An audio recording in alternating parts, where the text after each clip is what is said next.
नमस्कार। मनी गुरु की इस खास पेशकश में आप सभी का स्वागत है। मैं हूं स्वाति रायना और आप सभी को स्वतंत्रता दिवस की बहुत बहुत शुभकामनाएं। और इसके साथ ही बाजार भी नई बुलंदियों पर पहुंचा। भारत की ग्रोथ स्टोरी बेमिसाल है और इस सफर में रिटेल निवेशकों का काफी बड़ा योगदान रहा है, जो इस ताकत को पहचान कर सफलता के रास्ते पर चल रहे हैं। आज हम आपको बताएंगे क्या रहे अब आपकी आगे की निवेश स्ट्रैटेजी, किन सेक्टर में है निवेश के मौके, कहां पैसा लगाने से बढ़ेगा मुनाफा, आर्थिक आजादी के 10 मंत्र। इस पर खास चर्चा करने वाले हैं। हमारे साथ इस वक्त शो में शामिल हो चुके हैं जेआरएल मनी के को फाउंडर विजय मंत्री। विजय जी, बहुत स्वागत है आपका मनी गुरु के आज बेहद ही खास कार्यक्रम में शामिल होने के लिए। एक बार फिर से आपसे रहेगी खास चर्चा इस बेहद ही खास पर्व पर, और जानने और समझने की कोशिश करेंगे कि हम एक बढ़ती हुई अर्थव्यवस्था के तौर पर कैसी बुलंदियों को छू रहे हैं। और क्योंकि जब हम बुलंदियों की बात कर रहे हैं, नई बुलंदियों पर बाजार को जाते हुए हमने देखा है। पिछली बार अगस्त से अगस्त तक का सफर अगर देखें हम बाजार का, तो बाजार ने लाइफ हाई छुआ और बहुत ज्यादा समय नहीं बीता है। और उम्मीद तो यही करते हैं कि आगे और भी कई ऊंचाइयां छुए बाजार। तो ये जो हम एक बाजार में एक बुलंदियों का एक माहौल देख रहे हैं, आपसे यही समझना चाहते हैं कि ये सफर अगस्त से अगस्त तक का कैसा रहा है। अगस्त से अगस्त का नमस्कार। सबसे पहले आपका और आपके सभी दर्शकों का स्वागत है और सभी को बहुत बहुत हार्दिक शुभकामनाएं कि हम एक स्वतंत्र देश के अंदर हैं। ये बहुत बड़ी ब्लेसिंग है, हम इसको भूलना नहीं चाहिए। सफ़र बहुत अच्छा रहा है और जैसे हमने पिछली बार बात की है कि इक्विटी में बहुत अच्छा पैसा बनेगा और वो कंटिन्यू रहा है। और बाय एंड लार्ज इंडिया का ग्रोथ स्टोरी इंटैक्ट है।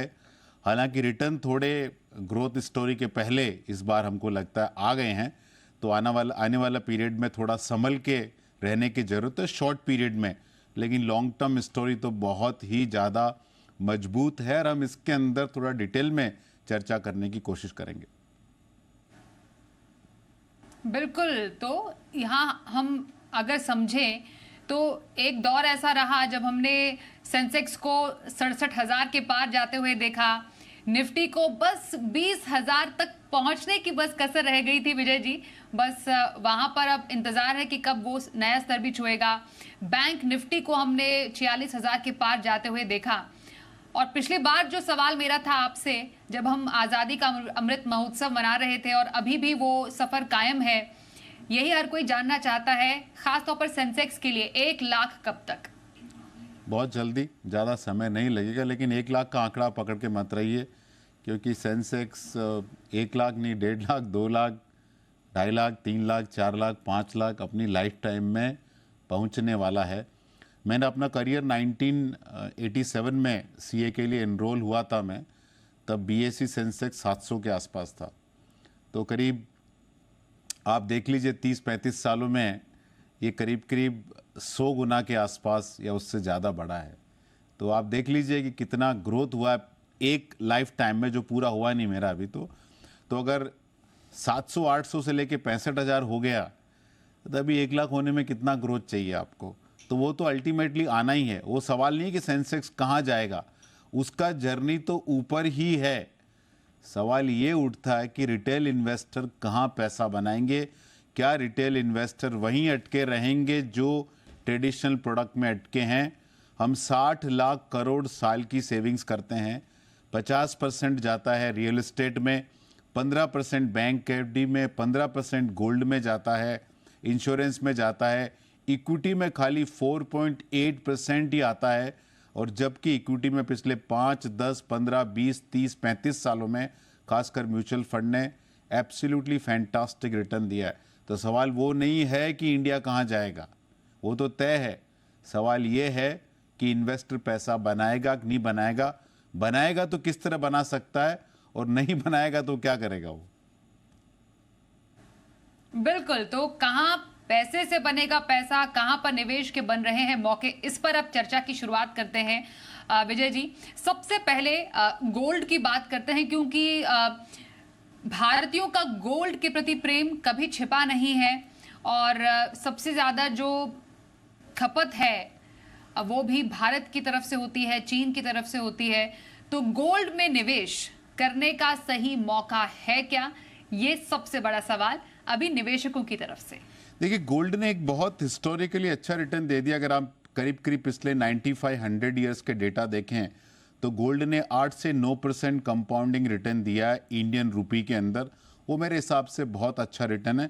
लेकिन सब्सटेंशियल रिटर्न गोल्ड का 1970 टू 1980 के पीरियड में आया था, जब दुनिया में इन्फ्लेशन डबल डिजिट था। इंडिया में 15-16-20% इन्फ्लेशन का एक दौर था, वहाँ हम पहुँचे। दूसरा, अगर आप देखें कि दुनिया में साल का 3,500 टन गोल्ड बनता है, उसका 50% इंडिया और चाइना कंज्यूम करता है और 50% सारी दुनिया कंज्यूम करती है। अब सबसे बड़ा सवाल ये कि इंडिया और चाइना के अंदर जो नेक्स्ट जनरेशन है उनको गोल्ड से लगाव है कि नहीं है, एक बहुत बड़ा क्वेश्चन मार्क है।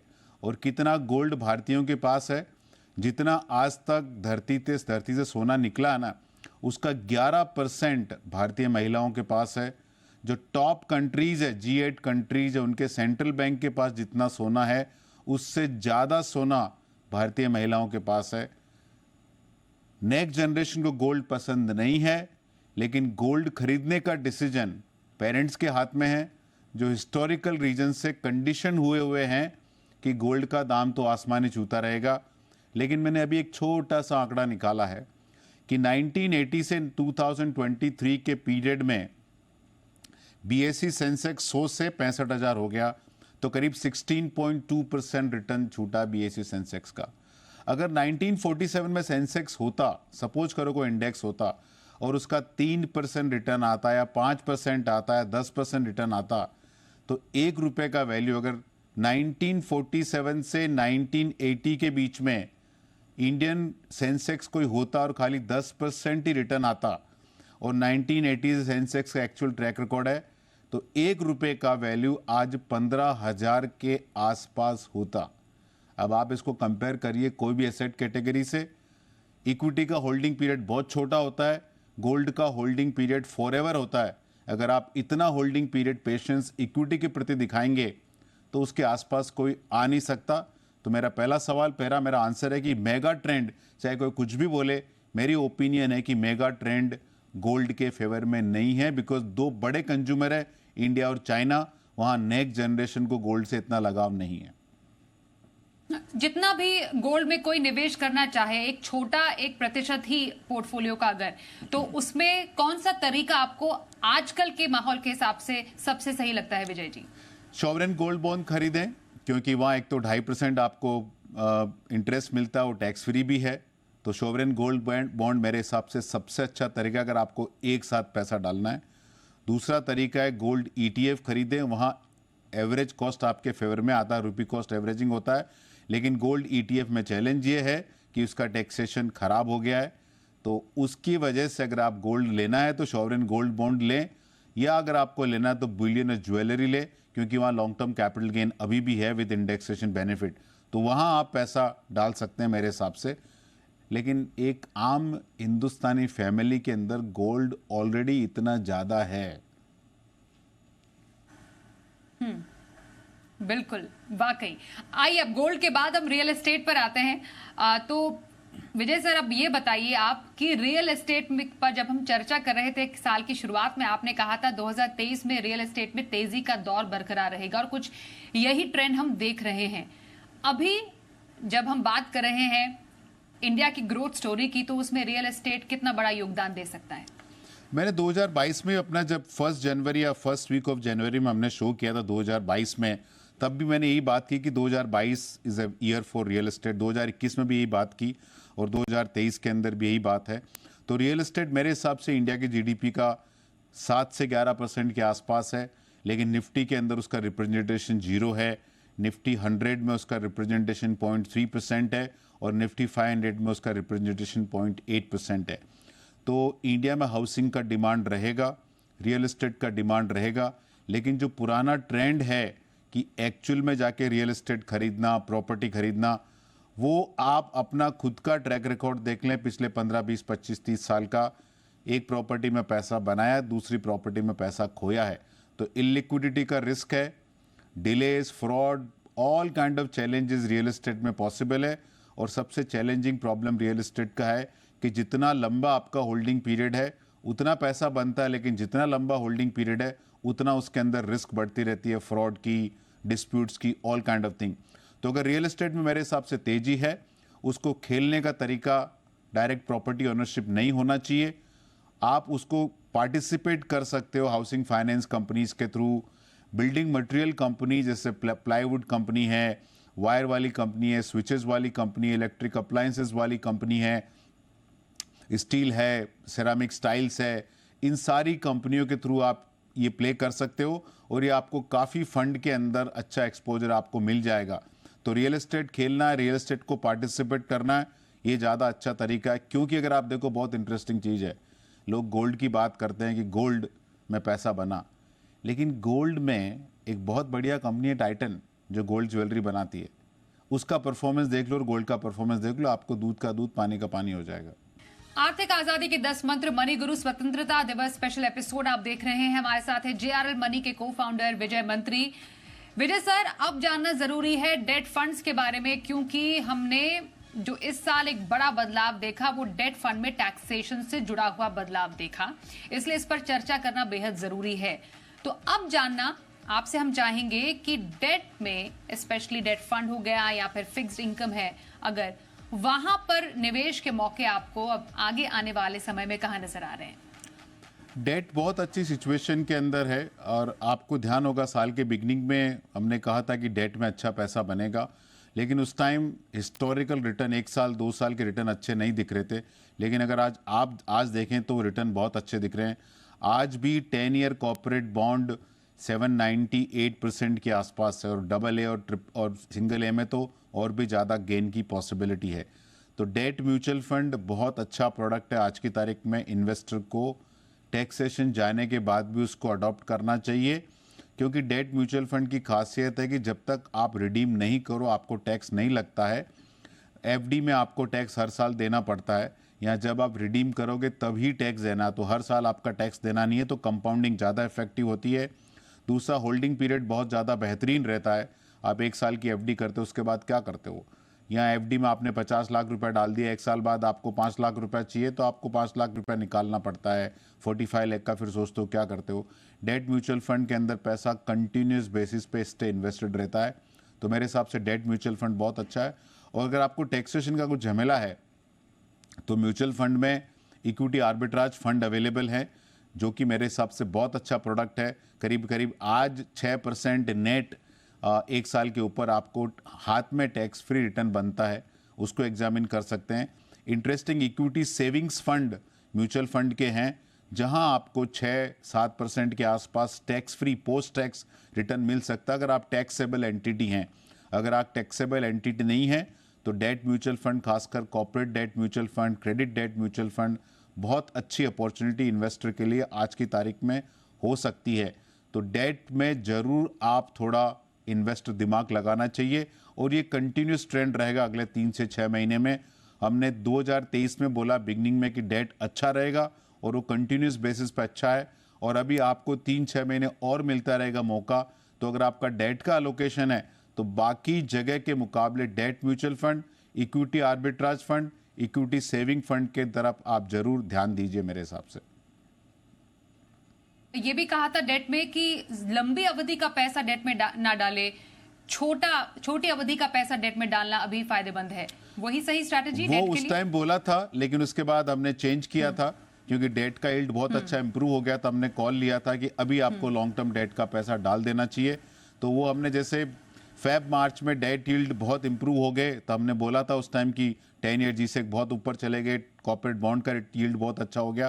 तो करीब 6 महीने पहले हमने बोला था इन्वेस्टर को कि आप लॉन्ग टर्म डेट का पैसा जरूर लॉन्ग टर्म डेट फंड के अंदर डालें, और वो हम उसको कंटिन्यूसली मेंटेन कर रहे हैं कि आप corporate bond fund, long term debt fund में आप धीरे धीरे पैसा डालते रहें। बहुत अच्छा आपका रिटर्न बनने की उम्मीद है यहां से। तो डेट फंड में निवेश के कहां पर मौके हैं ये हमने विजय जी से समझा। आइए अब इक्विटी की तरफ आते हैं, जिसपे हमेशा से ही विजय सर बुलिश रहते हैं, क्योंकि लंबी अवधि में इक्विटी ही सही है। अब समझना जरूरी है, पर इक्विटी में कहां पर अभी निवेश करना फायदेमंद हो सकता है, क्योंकि बाजार हाई पर तो पहुंचा ही है, लेकिन उतार चढ़ाव भी हमें देखने को मिला है बाजार में। तो सही तरीका क्या हो इक्विटी में पैसे लगाने का? तो इक्विटी में सबसे पहले मुझे लगता है कि क्या अवॉइड करना चाहिए वो ध्यान दे इन्वेस्टर। स्मॉल कैप में नया पैसा मेरे हिसाब से अभी नहीं डालना चाहिए। स्मॉल कैप के रिटर्न बहुत अच्छे दिख रहे हैं और बहुत इन्वेस्टर स्मॉल कैप में पैसा डाल रहे हैं। आप म्यूचुअल फंड का इन्फ्लो देख लीजिए, सबसे ज़्यादा पैसा स्मॉल कैप में आ रहा है और मुझे लगता नहीं कि स्मॉल कैप में यहाँ से बड़ा पैसा बनेगा। तो हमारा व्यू स्मॉल कैप में पॉजिटिव नहीं है शॉर्ट टर्म में, जब तक या तो टाइम करेक्शन हो या एब्सोल्यूट करेक्शन हो। पैसा कहाँ ज़्यादा अच्छा बन सकता है, जहाँ रिस्क कम है, आपको फ्लेक्सी कैप, मल्टी कैप जैसे फंड में पैसा डालना चाहिए। इस large and mid cap fund वो एक कॉन्सेप्ट है, उसमें आप पैसा डाल सकते हैं, लेकिन कोई भी पैसा इक्विटी में एक साथ नहीं डालें। 12 से 24 महीने की एसटीपी करें, सिस्टमेटिक ट्रांसफर प्लान। जो आपको इक्विटी में अलोकेशन करना है वो पैसा आप डेट फंड में डालते हैं या इक्विटी आर्बिट्राज में डालते हैं और हर महीने इक्विटीज़ में ट्रांसफ़र करें, क्योंकि अभी जो मार्केट है वो 2024 या 25 की अर्निंग को भी एक्चुअली डिस्काउंट कर रहा है कि 2024 में 13% के आसपास निफ्टी की अर्निंग आएगी, 2025 में 17-18% उसके ऊपर अर्निंग आएगी। मार्केट में अगर ये अर्निंग एक्सपेक्टेशन के हिसाब से नहीं आई तो थोड़ा चैलेंज हो सकता है। लॉन्ग टर्म में कोई फर्क नहीं पड़ने वाला, लेकिन शॉर्ट टर्म में आपको थोड़ा झटका मिल सकता है। इसलिए मेरा गुजारिश है इन्वेस्टर से, स्मॉल कैप अवॉइड करें, आईपीओ पूरी तरह से अवॉइड करें। अभी एसएमई कंपनी के बहुत आईपीओ आएंगे, उसमें बड़ा पैसा बनता हुआ दिखेगा, लेकिन हम हर बार देखते हैं ऐसा होता है, बाद में इन्वेस्टर उसके अंदर फंस जाता है। वो अवॉइड करें। वेल मैनेज फंड में पैसा डालें, बट ज़्यादा पैसा फ्लेक्सी कैप, मल्टी कैप में डालें, एक साथ नहीं डालें। एक साथ पैसा डालना है तो बैलेंस एडवांटेज फंड में डालें, मल्टी एसेट फंड में डालें, इक्विटी सेविंग फंड जैसे प्रोडक्ट के अंदर आप पैसा डाल सकते हैं। बिल्कुल। और हमेशा से विजय सर ये सवाल लोगों का रहता है, अभी तो आपने बोला कि स्मॉल कैप में आप अवॉइड करें, सेक्टोरल फंड हो गए, थीमेटिक फंड हो गए, उसके अलावा आईपीओज उस पर आप अवॉइड कर रहे हैं। क्रिप्टो करेंसी पे अभी भी आपका स्टैंड वही है? हमेशा से हो रहा है वही है। क्रिप्टो को आप एक्चुअली भूल जाएं। और एक मैं बोलना भूल गया कि आप इंटरनेशनल इन्वेस्टिंग थोड़ा इतना ज़्यादा नहीं करें। नैस्डैक फंड में रिटर्न नहीं आने वाला है। हमने साल के बिगनिंग में बोला था कि Nasdaq is not a great idea, 2022 में ही बोला था, लेकिन 2022 में तो करेक्शन हुआ था। 2023 में Nasdaq turn out to be one of the best performing category. लेकिन हमको लगता है कि जहाँ वहाँ पे वैल्यूएशन बहुत ज़्यादा हाइपर है मेरे हिसाब से, इवन आईटी फंड में आपको थोड़ा दूर रहना चाहिए। तो मेरी ओपिनियन है कि नैस्डैक फंड को भी आप थोड़ा अवॉइड करें, यूएस फंड को भी थोड़ा अवॉइड करें, क्योंकि वहाँ ऑलरेडी पी मल्टीपल बहुत ज़्यादा है। उसके बजाय इंडिया में फोकस करें। लेकिन एक बात ध्यान रखें कि यहाँ से इस लेवल से बड़ा पैसा एक तो लंबे दौर के बाद ही मिलेगा, इमीडिएटली नहीं बनेगा, और थोड़ी वॉलेटिलिटी के दौर से आपको गुजरने के बाद ही पैसा बनेगा। लेकिन उससे घबराए नहीं की जरूरत नहीं। और इंडियन ग्रोथ स्टोरी पर, घरेलू बाजार पर ज्यादा भरोसा करने की जरूरत है। जैसा कि विजय जी हमेशा कहते आ रहे हैं, आपने जो बताया कि कहां निवेश से बनेगा पैसा, आपने सिस्टमैटिक ट्रांसफर प्लान का जिक्र यहां पर किया कि ये एक बेहतरीन रूट हो सकता है। लगभग कितना एक अवधि एक निवेशक को देना चाहिए एसटीपी के लिए, किस तरीके के फंड सही रहते हैं विजय सर, ये समझना जरूरी है। और इक्विटी रिटर्न एक्सपेक्ट कितना करें, और मानिए कितना रिटर्न आता है, उसके ऊपर अगर रिटर्न बनता है तो ऐसे प्रॉफिट का इस्तेमाल किस तरीके से निवेशक को करना चाहिए, कई बार ये भी इन्वेस्टर्स को मालूम नहीं होता। देखिए, जब भी इक्विटी में पैसा बनता है, प्रॉफिट बुकिंग की बात होती है, तो प्रॉफिट बुकिंग की बात रियल एस्टेट में क्यों नहीं होती, गोल्ड में क्यों नहीं होती, एफडी में क्यों होती, क्यों खाली इक्विटी के ऊपर ही इतना जुल्म किया जाता है। बट चलो ठीक है, कोई करना है तो आपको मैं 2-3 आइडिया देता हूँ। एक सबसे पहला आइडिया कि अगर आपका एसआईपी के ऊपर रिटर्न एक्स आईआरआर 3 साल के ऊपर, 5 साल की एसआईपी है, 7 साल की एसआईपी है, 10 साल की एसआईपी चल रही है, वहाँ 15% के ऊपर एक्स आईआरआर आपका छूट रहा है, तो एक्सेप्ट लास्ट 1 ईयर, क्योंकि 1 साल में तो आपको एग्जिट लोड या शॉर्ट टर्म कैपिटल गेन लग सकता है, वो छोड़ के आप बाकी पैसा निकाल के कोई स्पेसिफिक लायबिलिटी अगर आपकी है, आपको हाउसिंग लोन देना है, कार लोन प्रीपे करना है, वो आप इस्तेमाल कर सकते हैं अपनी लायबिलिटी कम करने के लिए। व्यू बेस्ड इन्वेस्टिंग और व्यू बेस्ड डिसइन्वेस्टिंग दोनों ही एकदम गलत है मेरे हिसाब से, तो उसका सहारा ना लें। दूसरा, अगर आपको एसटीपी करनी है तो आप 12 से 24 महीने की एसटीपी करें, तो बस 8 से 10%, 5 से 10% आप हर मंथ पैसा डालें। और एक तीसरी इंटरेस्टिंग स्ट्रेटेजी आप कर सकते हैं, आपको जो भी इक्विटी में अलोकेशन डालना है 8%, 8%, वो आप इक्विटी में डालें।